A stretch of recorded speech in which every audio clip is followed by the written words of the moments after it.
大家好，歡迎嚟到策略拆解。一個人曾經係亞洲首富，一間公司曾經一年賣幾千億流，最後欠低超過3000億美元級別嘅負債。最離譜係呢3000億並唔係一間銀行借俾佢。許家印真正犀利嘅地方係令買樓嘅人、銀行、供應商、債券投資者，甚至普通打工仔，全部都變成恒大嘅銀行。恒大真正借嘅唔係錢，係全世界對佢嘅信心。但恒大唔係一開始就大到人人肯借，佢真正做到嘅係設計一個系統，越大越易借，越易借就越做得大。呢個系統叫資金飛輪，但飛輪有一個殘酷規則，轉得越快，停落嚟嗰一下就越傷。睇到最後，你會明白點解恒大唔係單純借得太多咁簡單，佢真正建立咗嘅係一間必須永遠有人肯繼續借錢俾佢，先可以正常呼吸嘅公司。首先要拆一個誤解，當新聞話恒大有超過3000億美元級別負債，唔好想象成有一間銀行開咗張3000億美元支票俾許家印。呢個數字係好多種承諾加埋，有銀行同其他金融機構借款，有公司債、美元債同各類有息融資，有未俾承建商、材料商同合作夥伴嘅款，仲有最關鍵一筆，買家已經俾咗，但恒大仲未交樓嘅預售款。到2021年年底，恒大年報列示總負債約2.58萬億元人民幣，當中未交樓嘅合約負債接近9744億元，有息借款約6074億元，貿易及其他應付款接近8933億元。你唔需要記晒每一個數，你只要記住，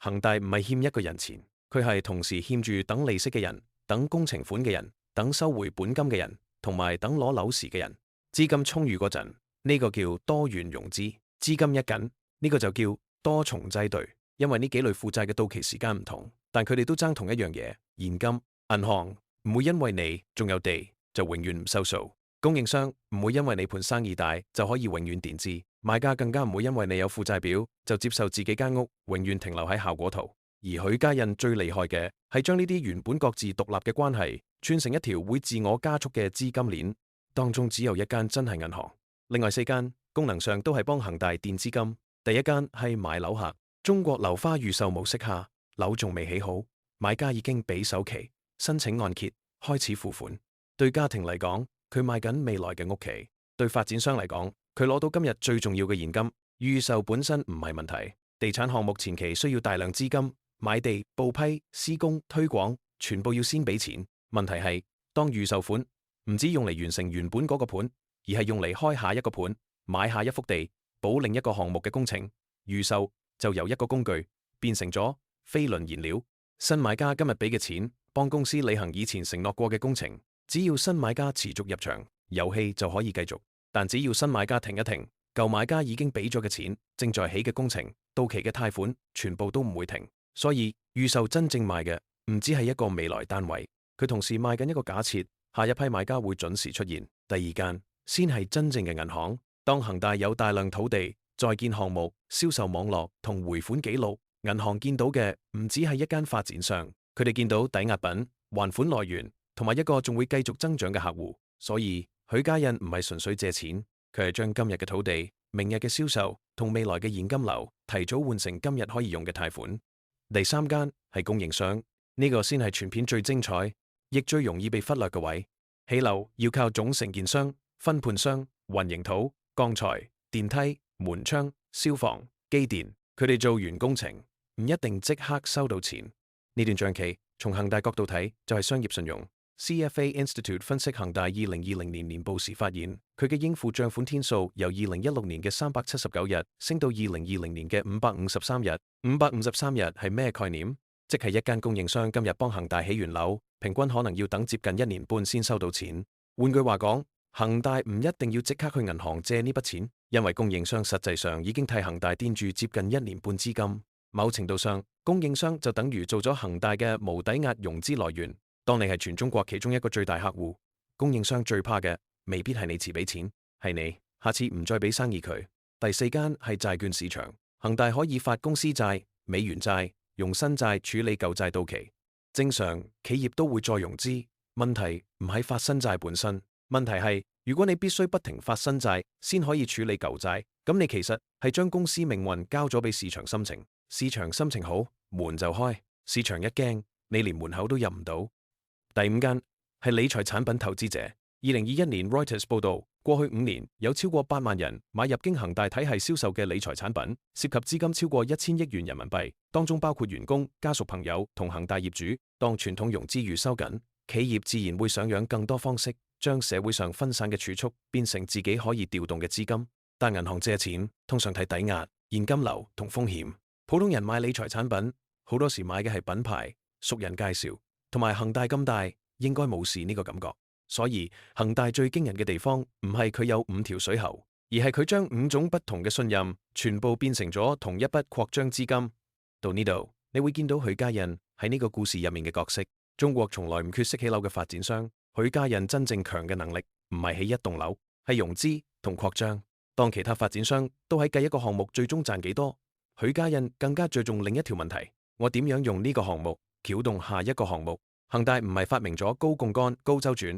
呢種打法，喺地產行業本來就存在，但恒大將佢推到極端。由結果睇，佢將預售、土地、銀行貸款、供應商賬期、債券市場同理財產品拼成一部比單一地產項目大得多嘅融資機器。呢個亦解釋咗點解許家印本人必須喺故事中央，因為呢套打法唔係一個財務部可以自己滾出嚟嘅數字遊戲，佢需要創辦人不斷定方向，規模要幾快，土地要買幾多，價格要減到幾盡，融資要開幾多條線。當佢選擇將快擺喺穩前面，恒大嘅競爭力就越來越依賴一件事：誰可以更快將未來嘅銷售同資產換成今日嘅現金。呢個策略喺上行市最有殺傷力。你可以比對手更快買地、更快開盤、更快收現金，然後再用更大規模壓低採購成本，拉高談判籌碼。但代價係公司越跑越快，後面要追嘅承諾都越積越多。如果你係跑100米，快係優勢；但如果你係背住一座山跑馬拉松，快到某個位，反而令你冇機會停低換氣。你可以想象一個順風飛輪，賣樓、收到預售款、賣地、開新盤，資產同銷售規模增加，銀行更願意借，供應商更願意俾賬期，債券市場更願意接新債，資金更多，解再開更多盤，再賣更多樓，然後又翻去第一步。呢個飛輪最核心嘅燃料唔係水泥，唔係鋼筋，甚至唔係土地，係信心。買家相信樓會交到，銀行相信貸款會還到，供應商相信條數遲早收到，債券投資者相信仲會有下一輪融資，理財產品投資者相信大公司會托住。每一個人單獨睇都覺得自己嘅決定好合理，合埋一齊，佢哋就推動咗一個越轉越快嘅飛輪。但呢度已經埋藏咗恒大最大嘅風險，佢唔係一間靠賣樓就可以自己產生現金嘅公司，佢係一間一旦銷售長期大跌，資產價格大幅下滑，再融資渠道長期封閉，就好難維持高速運轉嘅公司。如果你覺得今日拆解幫你睇到，原來一間公司爆煲唔係得股東同銀行受影響，而係會一路傳到買家、工程隊、材料商同普通投資者。記得 like 呢條片、訂閱、策略、拆解，再撳埋個小鈴鐺，因為下一章我哋要問最重要一個問題：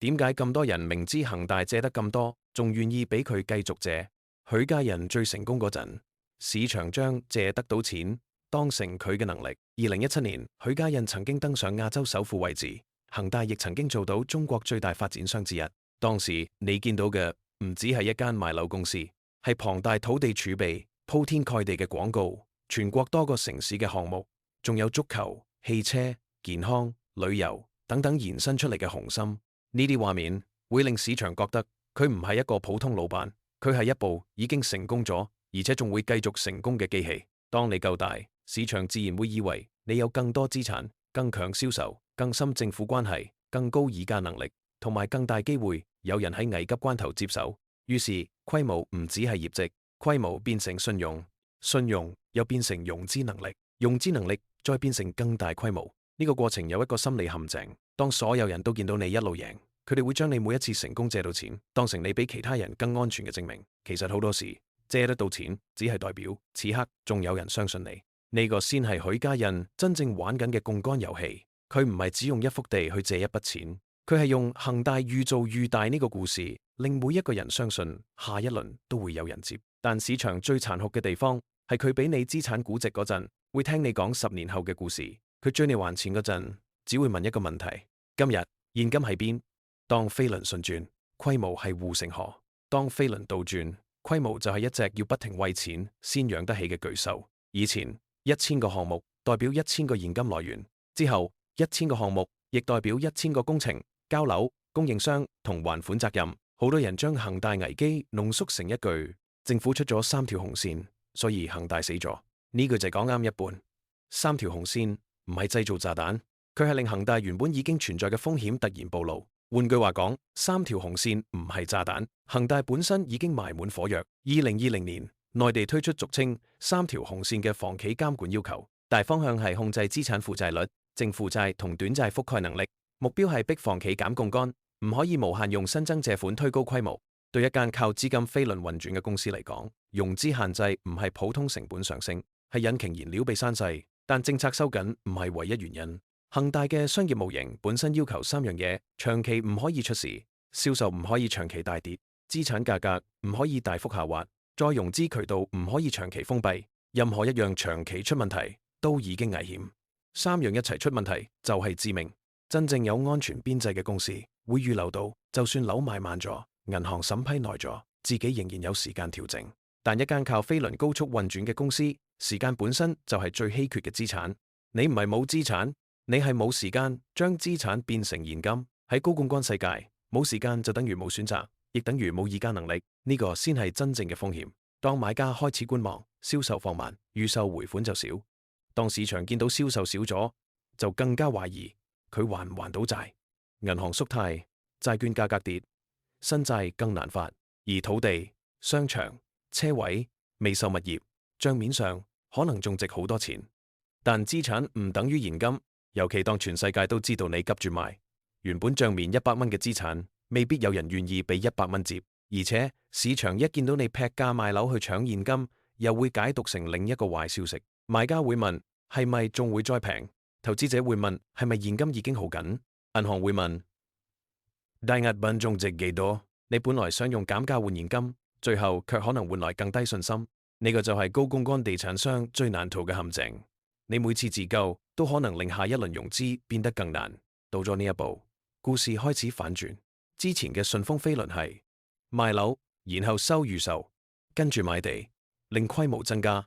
問銀行再借，要供應商俾賬期，繼續再開盤，再賣樓。但當信用開始斷裂，畫面要倒轉，銷售跌，預售款減少，工程資金緊張，工程進度減慢，供應商開始追數，銀行縮貸，然後債券跌，再融資失敗，市場更驚，令銷售再跌。以前每一個人都係借錢俾恒大，到最後每一個人同一時間都問恒大攞翻錢，呢個就係死亡飛輪。而死亡飛輪最可怕嘅係壞消息會自己生仔。一個樓盤工程慢咗，買家就影相放上網，買家一驚，其他城市嘅人就唔敢落訂，銷售一跌，銀行同債券市場就更收緊，融資一收緊，更多工程又再減慢。每一次想止血，都好似令傷口俾更多人睇到。最恐怖唔係有一條水喉細咗，係每一條水喉同一時間由入水變成出水。銀行本來借錢，依家要收回貸款；債券市場本來俾錢，依家要求還本付息；供應商本來俾賬期，依家追工程款；買家本來俾預售款，依家只想問幾時交樓。理財產品投資者本來想收息，依家想攞返本金。你就會明白點解一間公司可以有大量資產，仍然會陷入流動性危機，因為債務唔會等你慢慢賣資產。更殘酷嘅係，當你真係要慢慢賣，市場已經唔會按你心目中嗰個價幫你計數。到期日一到，佢只會同你講錢呢。槓桿最可怕嘅地方唔係你借得多，而係你借得多之後，連呼吸都要靠下一筆錢。做生意冇槓桿未必做得大，地產、酒店、零售、物流、製造，全部會用貸款、賬期、預收款同資本市場。真正嘅問題係佢建立咗一套只要其中一環慢落嚟，所有人都會同一時間要求兌現嘅系統。許家印最大嘅錯誤唔係借錢，亦唔係使用槓桿，而係將流動性當成永遠存在。真正穩陣嘅槓桿應該係就算銷售跌一截，融資慢一輪，公司仲有足夠現金、足夠毛利同足夠時間調整。但如果公司每一日都要靠新現金去維持舊承諾，咁佢表面係增長，實際係不停將到期日推遲。借得到錢同賺得到錢係兩回事，資產好多同現金好多亦係兩回事。公司做到好大同公司安全更加係兩回事。2026年8月20日，廣東省深圳市中級人民法院對許家印案作一審公開宣判，數罪並罰，判處無期徒刑。呢個為佢由地產巨頭到恒大崩塌嘅故事，落下一個沉重但並未替所有債權人解決問題嘅法律節點。不過呢條片唔係想用一個人嘅結局掩蓋一個商業模型嘅問題，因為真正付出代價嘅唔只係一個創辦人，仲有等交樓嘅家庭、等工程款嘅供應商、等本金嘅投資者，同埋成個被大到唔會倒推住行嘅市場。所以恒大最後留低嘅教訓其實好簡單：資產可以慢慢買，債務卻會準時到期。一間公司最值錢嘅，從來唔係佢借到幾多錢，而係當全世界都唔再借俾佢嗰陣，佢仲有冇能力自己行落去？如果你覺得呢個資金飛輪、死亡飛輪拆解，幫你睇清楚恒大點樣將5個資金來源變成擴張引擎，再由引擎變成擠兌現場，記得分享俾身邊做生意、買樓、投資或者覺得公司夠大就一定安全嘅朋友，亦都喺留言區話俾我知，你覺得恒大最早但最多人忽略嘅紅旗係高槓桿、拖供應商數、依賴預售，定係將借得到錢唔當成真正競爭力？多謝收睇，下集見。